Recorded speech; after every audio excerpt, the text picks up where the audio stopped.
সারজানিয়া নাঙ্গলকোট উপজেলার রায়কোট ইউনিয়নের ৪ নং ওয়ার্ডের একটি গ্রাম। এই গ্রামে রয়েছে সুনামধন্য দ্বীনি শিক্ষা প্রতিষ্ঠান, আরও রয়েছে প্রাকৃতিক সৌন্দর্য, দৃষ্টিনন্দন পরিবেশ আর গোছালো একটি গ্রাম। চলুন এক নজরে দেখে আসি। আমি এখন যে জায়গায় অবস্থান করতেছি এটা হচ্ছে সারজানিয়া। এই সারজানিয়াতে দক্ষিণ এশিয়ার বড় আলেমদের মধ্যে তিনি একজন ছিলেন। হুজুরের নাম হচ্ছে আল্লামা মুফতি মুস্তফা হামিদি রহমতুল্লাহ আলাই। তিনি প্রতিষ্ঠা করে গিয়েছেন অনেকগুলো মাদ্রাসা। আজকে আমরা তার সুযোগ্য নাতির কাছে তার ইতিহাস বা তিনি কি কি করে গেছেন সবগুলো শুনবো। আল্লামা মুস্তফা হামিদি রহমতুল্লাহ আলাই তিনি এশিয়া মহাদেশের প্রখ্যাতম আলেমে দ্বীন ছিলেন।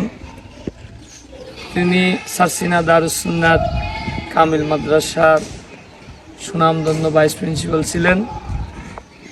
তিনি 1996 সনে তার চাকরি থেকে রিটায়ার করার পর তিনি এই বিশাল কমপ্লেক্স সারসিনা শরীফের আলা হযরত পীর সাহেব কেবলার নির্দেশে এখানে স্থাপন করেন।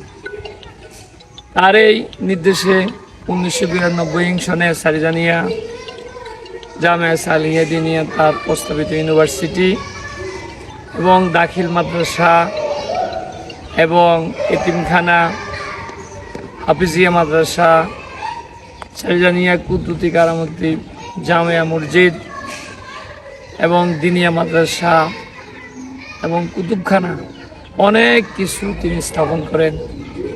উনি এই জায়গার জন্য প্রায় 2 একর 13 শতক জায়গা আল্লাহর হস্তে এই প্রতিষ্ঠানের জন্য ওয়াকফ করেন এবং আরও 1 একর জায়গা উনি বিক্রি করে একটি প্রতিষ্ঠান যা আমাদের দাখিল মাদ্রাসার একাডেমিক ভবন তার নিজস্ব অর্থায়নে উনি তৈরি করেন। তার এই অবদান ভোলার মতো নয়।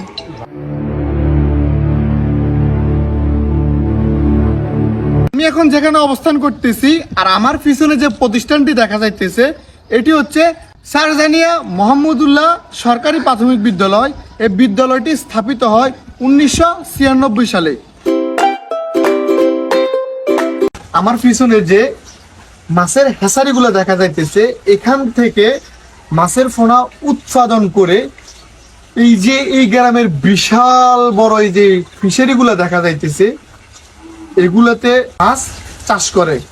আর এই মাছের ব্যবসা যিনি করেন বা এই মৎস্য চাষী তিনি হচ্ছেন এই গ্রামেরই কৃতি সন্তান মোহাম্মদুল্লাহ মজুমদার সাহেব।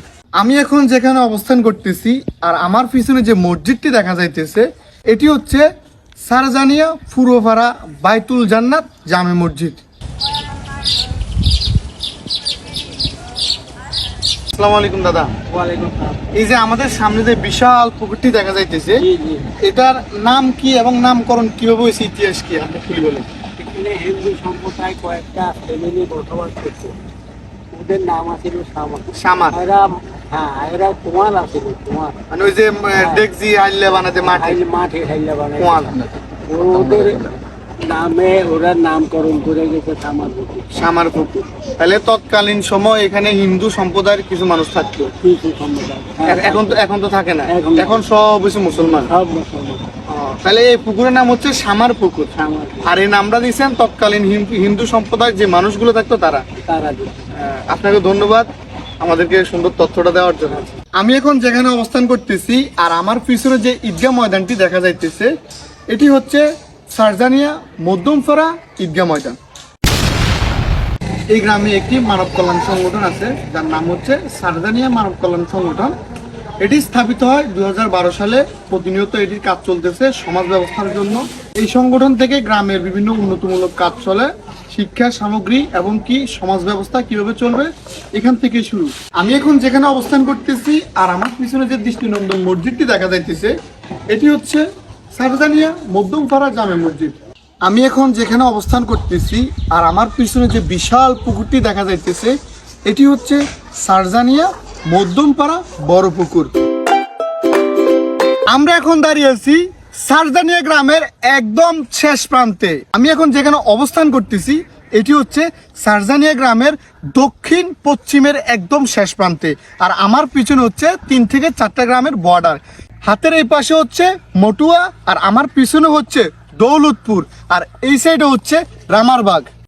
আর আমি যে আঁকা বাঁকা মেঠুপথে দাঁড়িয়েছি, মাটির রাস্তা, এই রাস্তায় সন্ধ্যার বিকালের পর থেকে একদম রাত পর্যন্ত যুবক থেকে একদম বৃদ্ধ যারা আছে সবাই এখানে আড্ডা দেয়, কারণ এটা হচ্ছে একদম শান্তির জায়গা। আশপাশে মাঠ আর যে মাটির রাস্তা আছে, বাতাসের কারণে এখানে বিকাল থেকেই মানুষ এখানে আড্ডা দেয়।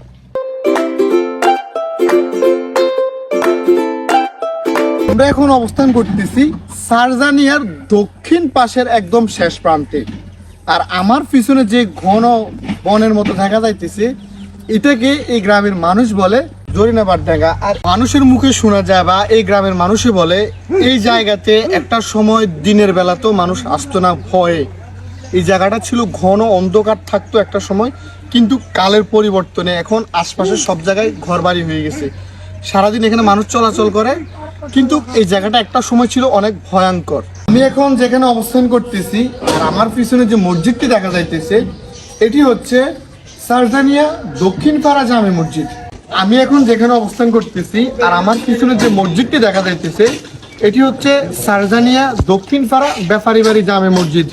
প্রিয় সারজানিয়া গ্রামবাসী, আমরা চেষ্টা করেছি আপনাদের গ্রামের সৌন্দর্য, ঐতিহ্য, ইতিহাস তুলে ধরতে। যদি কোনো তথ্যের ভুল হয়ে থাকে তাহলে অবশ্যই আমাদেরকে কমেন্ট করে জানাবেন। আমরা প্রতিনিয়ত চেষ্টা করতেছি প্রতিটা গ্রামের ইতিহাস, ঐতিহ্য তুলে ধরার জন্য। আপনারা প্রতিনিয়ত আমাদেরকে সঠিক তথ্য দিয়ে পাশে থাকবেন, আমরা যাতে আপনার গ্রামের ভিডিও সুন্দর করে নির্ভুলভাবে তৈরি করতে পারি। আর প্রতিনিয়ত গ্রামীণ ভিডিও দেখতে চাইলে আমাদের পেজের সাথেই থাকবে। আর আপনি যদি আপনার গ্রামের ভিডিও দেখতে চান, ফেসবুক পেজের মাধ্যমে আমাদেরকে SMS দিবেন এবং কি আপনার গ্রামের সকল তথ্য আমাদেরকে জানিয়ে দিবেন। তো সবাই ভালো থাকবেন, সুস্থ থাকবেন। আজকে এই পর্যন্তই, আবার দেখা হচ্ছে। আসসালামু আলাইকুম।